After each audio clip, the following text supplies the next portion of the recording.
So y'all, I just finished watching this Funky Dineva foolishness where he did this video. Let me just say this right here. I don't know whose hand is up his puppeteered behind right now, because this ain't the Funky Dineva that we know. And mind you, you have a lot of opinions, sir, for somebody that admittedly so has said that you haven't even been watching the show.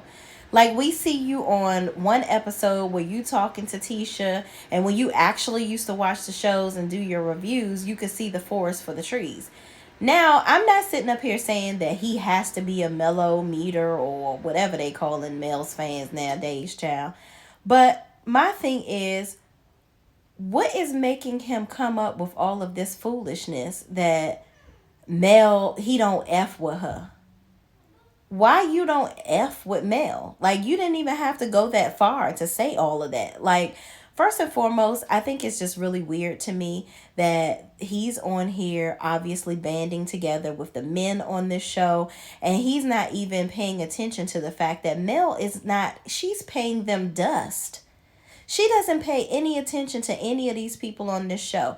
And yes, Kiki, I've admitted in my reviews, I think that Kiki should have never been involved in any of the stuff with Mel either.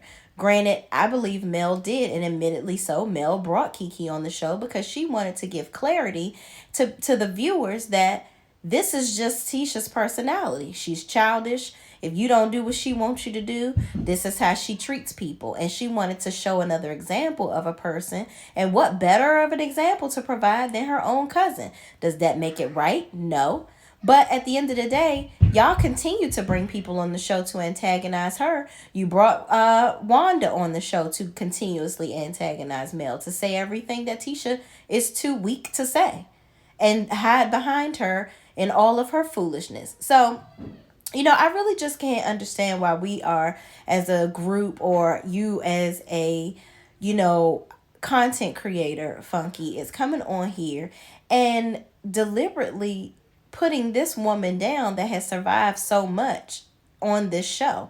And all of these people that were supposed to be her friends aired out the worst time of her life, and instead of banding together to be there for her, they glorified in her agony. I just don't get why all of the men, mainly Martell, continues to get a pass when he is the common denominator of all of this foolishness. But Mel seems to be the one that everybody wants to continue to blame. I don't get it. He can have his own opinions or whatever the case may be.